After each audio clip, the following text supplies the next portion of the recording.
で、そう、さっき話したかったのはね、外で出てきた一つの理由は、タイヤ。これタイヤね、最初乗り始めて、微妙に直進性で、ちょっとね、気になりました。本当に微妙です。普通は気にしないようなところで少し気になった。で、リアの空気がね、なんか少し左右でずれていたようで、ビシッとしました。わずかですけれどもね、ほんとハンドルをちょびっと微調整が必要か必要じゃないかぐらい、手の力を抜いて乗っていると、それが感じられるとかね、その程度の差なんですけれども、ちょっとあってね、やっぱりレビューっていつも同じように乗って、でそのために普段からね訓練しておくっていうのはやっぱりレビューアーの基本でして、そうやっていつもと同じように乗った時にちょっと気になるところがあったので、しっかり空気見てきた。やっぱり最近の車ね、どんどん車の性能が上がって、例えばエンジンルームなんかこのね、ストラットタワーとかこの前後の部分とかね、車の中央部とか補強がいっぱい入って、しっかり作れば作るほどほんのわずかな空気の差も、ほんの少しプシュって空気がね、片方ちょっと高かっただけなんですけれども、それでね差が出てくるって感じですよね。分かるとすごく面白いです。空気圧がね、この車フロント 2.5 でリア 2.3 の設定でした。なんかホンダ車乗ってね、空気圧調整すると最近リアの空気圧低くして乗り心地稼いでるのかなって感じることが多々あります。フロントに対してリア低めということがねよくあるので、それね、ホンダ車ってフロントサスペンションを動きやすくして、リアサスペンションを固めて安定性とハンドル切った瞬間のキビキビ感を感じさせるみたいな作りの車が多くて、その代わりに本当にね微小なところはタイヤの空気を柔らかめにして少なめにして、そこで吸収させて、で大きく動かないようにサスペンションで支えるみたいな作り感じますから、イコールこの空気圧でね乗り心地の変化、それからフロントなんかでいうとハンドルの機敏さとかもね調整できるんじゃないかと。ちなみにこれ前乗った時に少し高めにしていました。そしたら微妙に切り始めからねすごく敏感になって、ちょっとねポヨンポヨンって跳ねやすくなったというのはね、感じました。でその上で切り始めか、ここすごくね良くて、まずね中心固められてなくてスーッと切れるタイプです。でもそれなりにハンドル、この回す反力に関しては重くて手応えがあるので、動きにくいというか直進しやすい、この辺がね絶妙だと思う。まずそれが一つで、あと今ぐらいというかどのぐらいかな、このぐらいか、このぐらい切るとハンドル重くなっていくんでね、これもやっぱり走りやすさの効いている一つ。結構上品な高級車っていうのはペダル軽くて少し踏んでねスーッと出ていく。で踏んだ時にトルクが出過ぎないで、ゆったりコントロールしやすいなんていうのがね、自分の中の、昔からの高級車のそうで、このシビックもペダル軽くて、これがねゆっくりアクセル踏んでいく時におおって滑らか上品だねと。でそのアクセルペダルに合わせてブレーキペダルもタッチ軽いですから、すごいね滑らかな高級感っていうのをね感じます。で低く下げれば下げるほどペダル位置とかねちょっと神経質になってくる。アクセルペダルとブレーキペダルの段差なんかもそうですね。車好きヒラリーチャンネルのヒラリーです。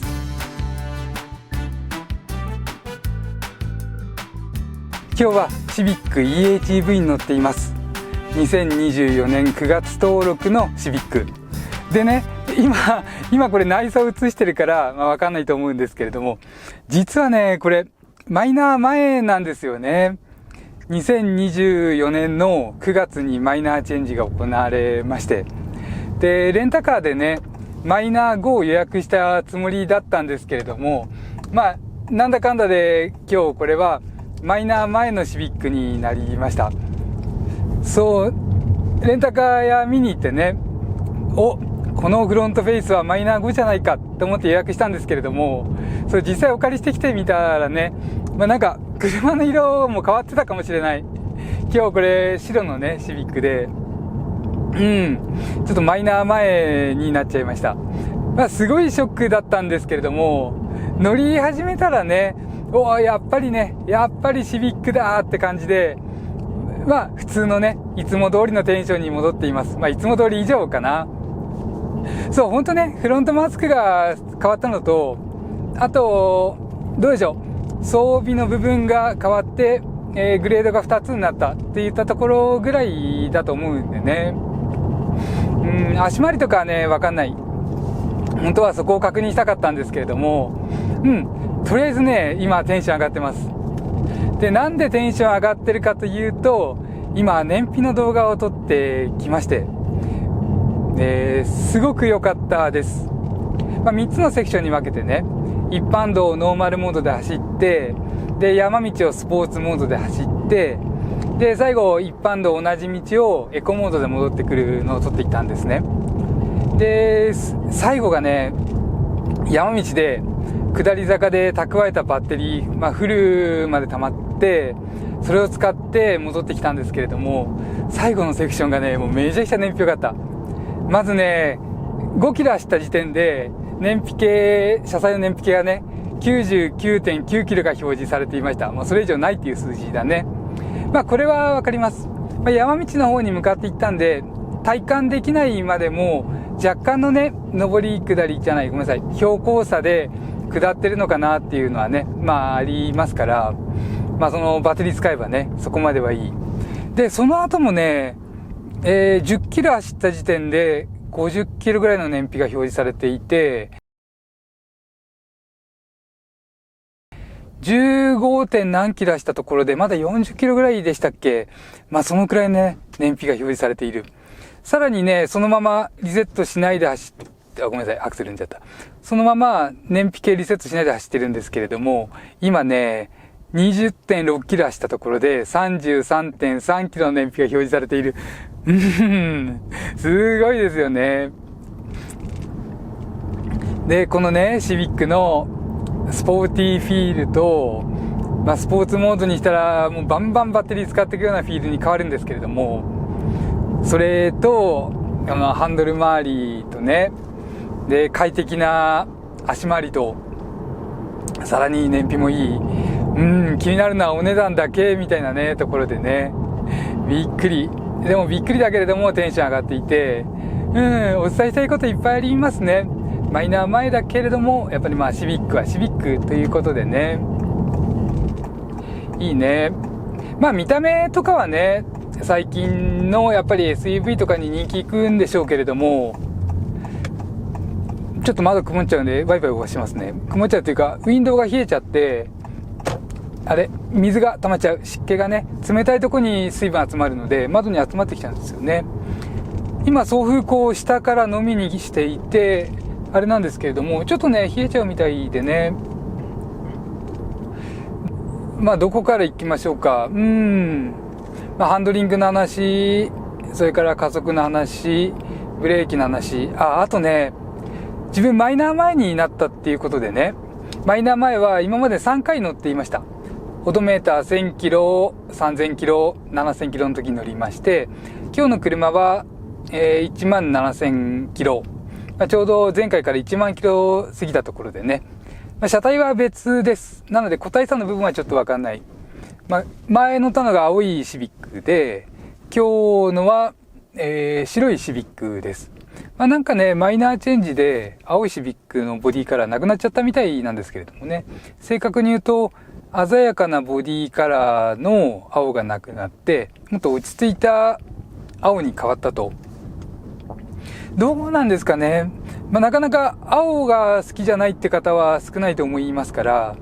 優先順位として白、黒、赤、もしくは最近人気のね、くすんだちょっと濁った色が人気で、別に青嫌いじゃないけれどもっていうところであんまり売れなかったんですかね。すごくね、シビックがよく映える、このボディデザインが映えるいい色だなと思っていたんですけれどもね。自分が買うとしてもそうかな。優先順位はね。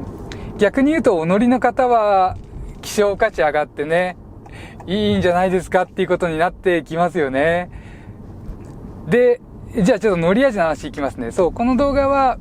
このチャンネル用の乗り味の総合みたいなところでね、まあ別のチャンネルでやってるより、まあちょっとこう、ぶわっとこう思ったことをそのまま、まあ普段の自分をね、なるべく出していくようなチャンネルですので、まあ思ったことそのまま口にしていきます。オーナー様にはね、ちょっと先に謝っておきます。ごめんなさいって言ったところでね。で、燃費の動画は別チャンネルで上げていきます。間違いいっぱいの自動車選びというチャンネルの方で上げていますので、よろしかったらそっち見てください。まあどんなところ走ってね、どんな風に走ったらまあ、ものすごい燃費が出たのかみたいなところでね、ちょっとそっちをまあ見てください。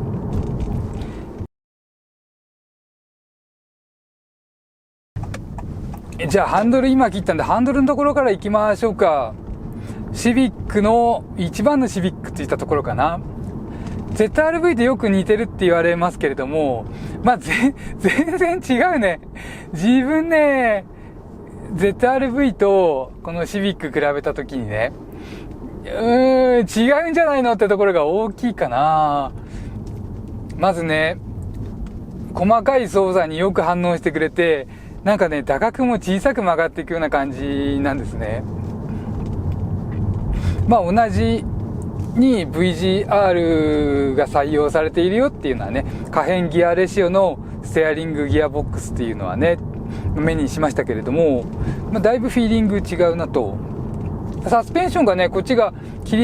動き始めからめちゃくちゃ硬いわけではないんですけれどもね。で、その上で、切り始めか、ここすごくね、良くて、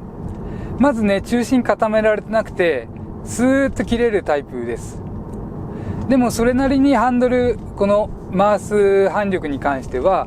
重くて手応えがあるので、中心あたりがね、固められてないけれども、そのハンドルの重さ自体で、まあ動きにくいというか直進しやすい。この辺がね、絶妙だと思う。まずそれが一つ。で、あと、今ぐらいっていうかどのぐらいかな。まあ、このぐらいか。このぐらい切ると、ハンドル重くなっていくんでね。これもやっぱり走りやすさの効いている一つ。やっぱりこの、少なくてもね、重さの変化ぐらいないと、まあ、無味無臭ってね、自分はいつも表現しています。まあ、あとね、路面のフィードバックとかね、ハンドルに多少のショックとかも伝えてくるところあって、こういうあたりもね、まあ、ちゃんとあります。まあ、ちゃんとというかね、昔の車からすると規約になってきましたけれどもね、まあ、その代わりに滑らかさとか上質感が上がっているといったところでトレードオフだと思うので、まあ、とりあえず感じられる方。ここのいいところ、中心あたりがすごく敏感ってわけじゃないんですね。もちろん細かい操作で曲がっていけるし、微調整もね、ほんのわずかみたいなところで、全然いいんですけれども、ためもあります。ゆっくり切るとね、特に速度低いと分かりやすいです。今時速50キロ、このくらいまでかな。微妙にためがあって、これがね、いろいろいい方に効いてくる。素早く切ったとしてもね、クッと切っちゃったとしても、車側が勝手にね、このためを生かしてくれる。で、滑らかにしてくれる。あと、戻してくるところなんかもね、戻し始め微妙にためがあるというのかな。前乗った車だとね、もっとはっきりためがあってね、それちょっと自分ネガティブな方向でコメントしていましたけれども、なんか今日の方が気にならないから、この前に乗った車の影響ですかね。わかんない。前は結構タイヤがくぐって滑るようなところまでね、走ったりしてて、今日はね、まあそこまで走ってないです。燃費計がね、24.9 キロ走ってきてもまだ 31.6 キロ走っててね、バッテリーは少し充電されてきたぐらいの感じで、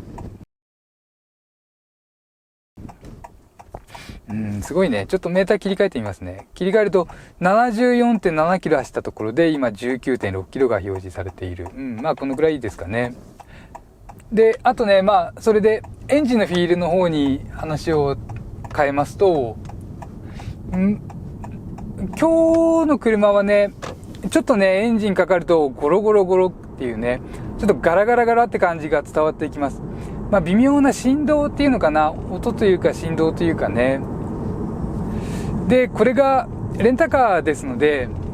エンジンオイルの管理とかがねどうなってるかわかんない。今17000キロの車でして、いつ変えたのかなと。登録から1年経っていないので1回も変えてない可能性もありますよね。2024年9月登録の車で現在2024年の7月ですから10ヶ月かで、ゴロゴロゴロブイーンっていうちょっと振動が目立ってきて、ハイブリッドもねやっぱりエンジンオイル変えた直後とかは静かですし、それなりに距離を走ってからエンジンオイル変えると、それもねやっぱり感じられます。エンジンオイル滑らかとかね、そのあたりも感じられるっていうのがあってね、ちょっとだから話半分みたいなところでね。あと今まで乗ったシビックと比べると足がねちょっと柔らかくなってきたかな。一番印象良かったのが7000キロの時のシビックで、今日の車はねちょっとね乗り始めにふわふわっとこう柔らかいところがふわふわっとして、で沈むところをガツッときてね、少しありました、それがね。であれホンダ車って普通この味だよねと。柔らかいところがあって、硬いところがその先支えてくれる。柔らかいところがねこういう路面のポコポコを抜いてくれるので衝撃としてはねすごく柔らかい。でもちょっとふわふわが、は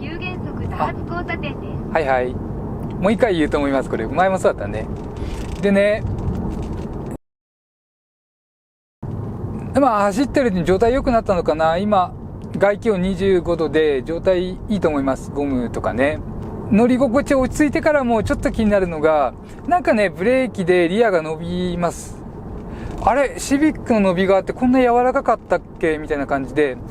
フロントが沈むのではなくてねリアの伸びる感じがちょっとある。でブレーキ微妙に神経質かな。この先急減速多発交差点。ここだ。すいません、何話してたか忘れちゃうね。先に切っとけって話ですけれどもね。でそうね、この辺が距離なのか個体差なのか、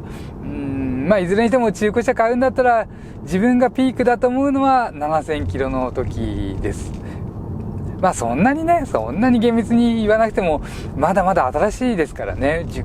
新車から10ヶ月距離17000キロ。ここからね年に2、3000キロしか乗らなければ10年後も5万キロいかないぐらい、まだね本当新しいのでこの先どう変わっていくか分かんないですけれどもね。といったところで、あとアクセルの感じが、アクセルペダルのストローク量が多くてすごい軽いんですね。でこれが滑らかだよねとものすごいね感じますね。高級車ってどういった感じかなって言った時にまずそれが挙げられるかな。すいません、ちょっとねさっき動画撮ってて一つね大事なこと言い忘れちゃったのでここで付け加えます。車はね、自分映せる車だね。車これシビックマイナー前です。マイナー後はこの辺ボディ同色の、ラインが入って、でグリルあたりが少し変わって、あとフォグランプの周りねここがAI インテークになるとかね、少しそのあたりが変わっていきます。でもマイナー前をお好きな方っていうのもね結構多いんじゃないかな。ヘッドライトシャープですし、これこう光るんですね。わかるかな。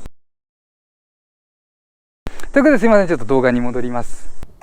傾向としてね、昔からスポーティーモデルってアクセルペダルが硬かったり、あとハイスロットルというような仕組みとかアフターパースで変えて、そのスロットルのねちょっと踏んだだけで全開になるような、そういった特性に変えちゃうとかね、そういったものがある中で、結構上品な高級車っていうのはペダル軽くて、で少し踏んでねスーッと出ていく。で踏んだ時にトルクが出過ぎないで、ゆったりコントロールしやすいなんていうのがね、自分の中の、昔からの高級車の像で、このシビックもこれアコードじゃないのって思うような感じというのかな。ペダル軽くて、これがねゆっくりこうアクセル踏んでいく時にうおーって滑らか上品だねと。でそのアクセルペダルに合わせてブレーキペダルもタッチ軽いですから、すごいね滑らかな高級感っていうのをね感じます。ハンドルのね、肌触りがいいとかね、この辺も関わってきてます。で、ストローク量長くてね、ペダル軽い。ただね、ノーマルモードとスポーツモードだと、結構ね、その踏みなところでトルク立ち上がるので、エコモードが自分は一番走りやすいかなというか、普通の車っぽい感じかなっていうのをね、印象として受けています。ただ、エコモードでアクセル半分ぐらい踏むようなね、シーンになりますと、トルクついてこないと思った後にエンジンがかかってブーンと加速するので、ないものねだり的にね、一長一短になっちゃう。ここら辺があれかな。あとは、もうすぐ目的地ついちゃうので、もう一項目ぐらい。ペダルレイアウトかね、ごめんねとか言っちゃった。ペダルレイアウトが、なんか、自分の感覚から言うと、もうちょっと外側に欲しいなと。もちろんね、こんなのすぐ慣れちゃいます。普段、この車しか乗らなければ、シビックしか乗らなければ、すぐ慣れちゃうようなところなんでね。とやかく言うようなところではないです。踏み間違い防止機能とかもついてますし、ね、両方のペダルを同時に踏んだって、オーバーライドでブレーキが優先されるっていうのがね、今の車です。電動サーボでしょうからね。そういうのもあって、オンオフの切り替えもね、できるような感じになってる。で、アクセルペダルが自然に足を自分が伸ばしたところよりね、内側にあります。左寄りに来る感じなので、これがね、このシビックね、ちょっとお散歩の人がいて入れないかな。気づいてくれましたね。すごいね、この車静かで、近接なんとか音とか鳴ってるのかな。ハイブリッド乗ってるとね、ちょっと気づいてるかどうかなって気になるところですね。で、そのペダルがね、自分の自然に足を伸ばしたところより内側にあるというのもある。で、その思っちゃう理由は、シートがすごく低く下がるからね。今自分一番下ではないです。ハンドルは一番下で、まだね、もうちょっとシートが下がる。で、めちゃくちゃ下がるんですよね。で、そうですね。で、低く下げれば下げるほどペダル位置とかね、ちょっと神経質になってくる。アクセルペダルとブレーキペダルの段差なんかもそうですね。ちなみにこれバックもでちょっとこれ映しましょうか。これ映ってるかな。右側ソナーで左側が、バックモニター。なんか360度モニターはね、ないみたいで、こんな感じになりますね。面白いのが、こっちは胸角、狭くて歪みのない表示。で、こっちにするとリアを上から見たような感じになりますね。これ真下ですよね。真下までいかないのか、斜め後ろぐらい。こんな感じかな。で、こっちはこれにすると拡大します。ちょっとバタバタっとね、あっという間でね、話したいこと本当はもっといっぱいあって、とにかくね、すごく快適。っていう感じでね。あとは車のコンディションでちょっとゴロゴロするところがあったぐらいの感じで。で、山道楽しいとかね、そういうのはちょっと別に撮ったりもしてるので、他の動画見てください。で、あと、このチャンネルでは、内装の魅力とかね、使い勝手とか、そのあたり上げていこうと思いますので、またどうぞよろしくお願いします。車好きヒラリーチャンネルのヒラリーでした。